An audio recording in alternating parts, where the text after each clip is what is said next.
Merhabalar, ben Huri. Huri Metek Mutfak'ta kanalıma mutfağıma hoş geldiniz.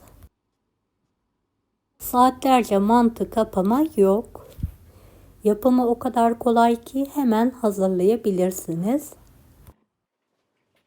Tarifimize hiç bekletmeden hamurumuzu hazırlayarak hemen başlayalım. 2 adet tam yumurta, 2 tatlı kaşığı tuz, 1 çay bardağı su, 1 yemek kaşığı sirke, 4 su bardağı unu azar azar ekleyerek sert bir hamur hazırlayalım.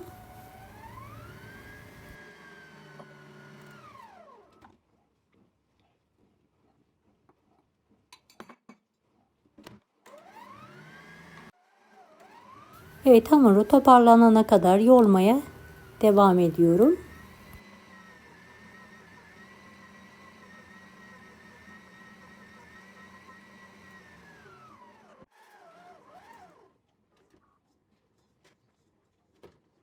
Evet, makineden çıkartarak tezgah üzerine alıyorum ve elimle de toparlıyorum.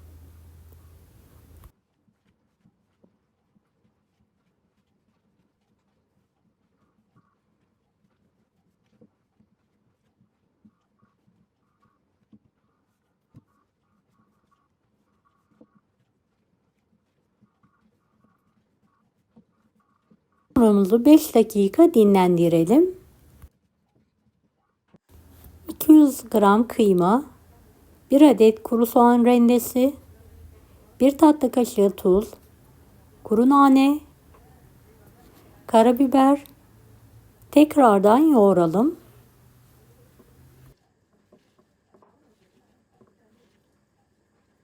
Evet, hazırladığımız hamuru tekrardan yoğuralım. Ortadan ikiye keselim. Yuvarlak bir beze haline getirelim.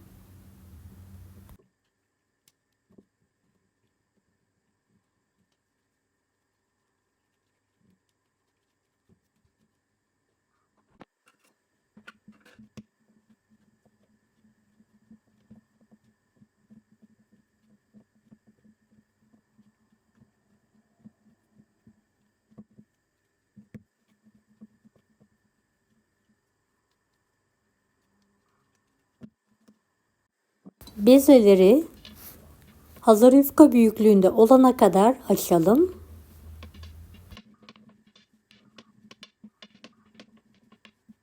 Sert bir hamur olduğu için açması biraz zahmetli oluyor.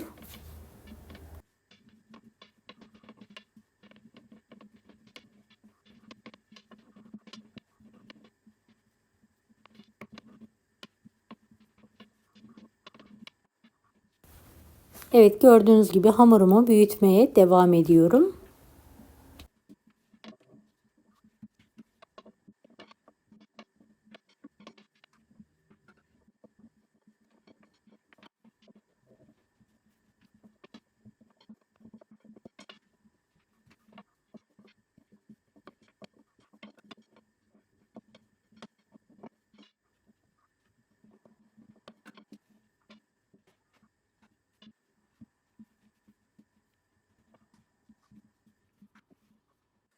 Evet, hamurumu açtım. Hamur kartıyla kesiyorum.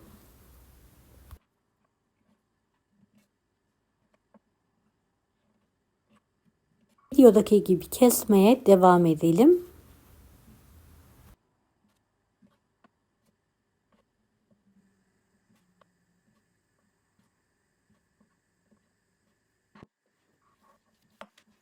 Evet, iç harcımızı videodaki gibi uzun şeritler halinde yayalım.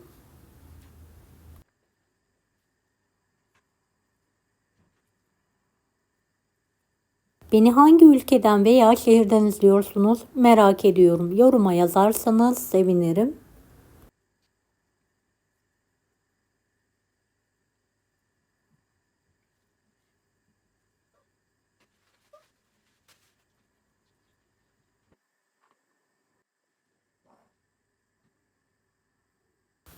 Evet, hamurları sıkı bir şekilde kapatalım.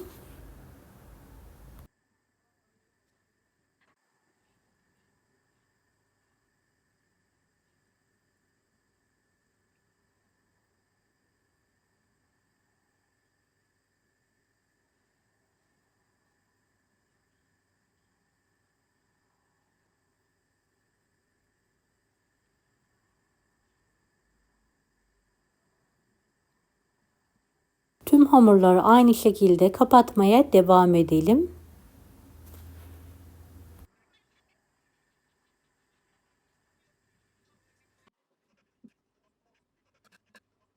Hamur kartıyla kesiyorum.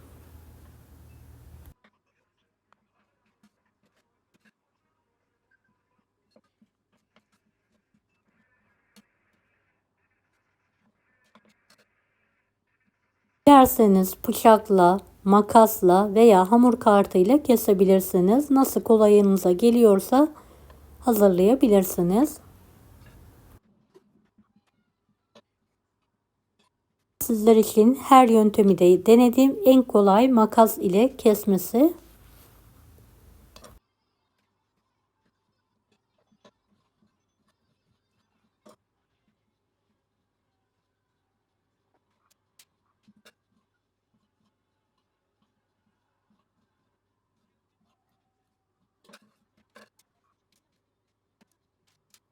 Birinci bezeyi hazırladım. İkinci bezeyi de aynı yöntemle açarak hazırlamaya devam ediyorum.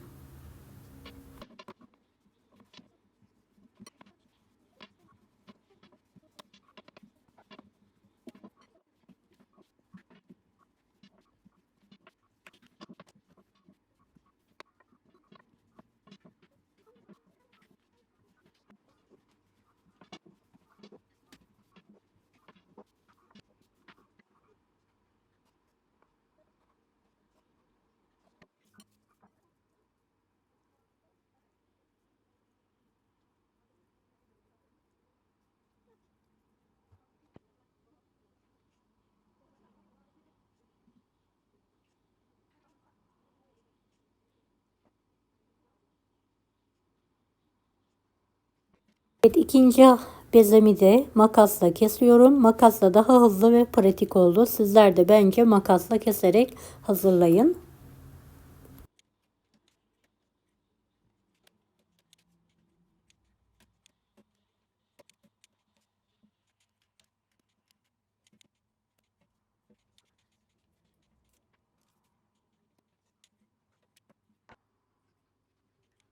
Son mantımı da keserek hemen hazırlıyorum.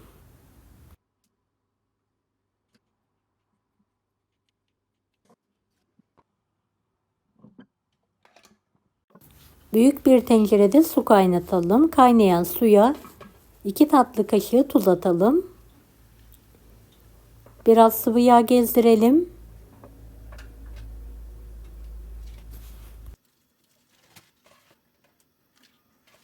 Mantı hamurlarımızı suya atalım. Ara sıra da karıştıralım. Birbirine yapışma olmasın.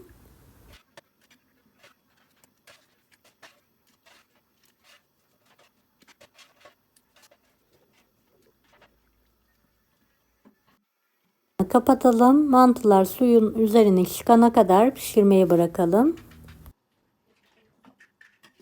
Gördüğünüz gibi pişen mantılar suyun üzerine çıktı. Süzerek servis tabağına alıyorum ve ikrama hazırlıyorum.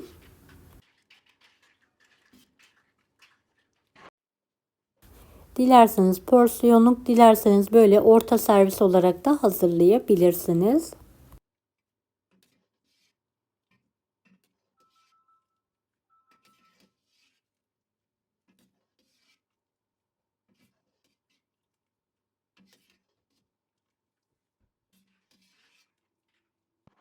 Üzerine eritilmiş tereyağı gezdirelim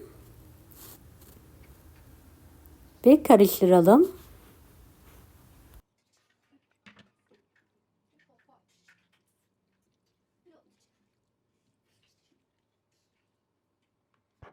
Yoğurt sarımsak gezdirelim.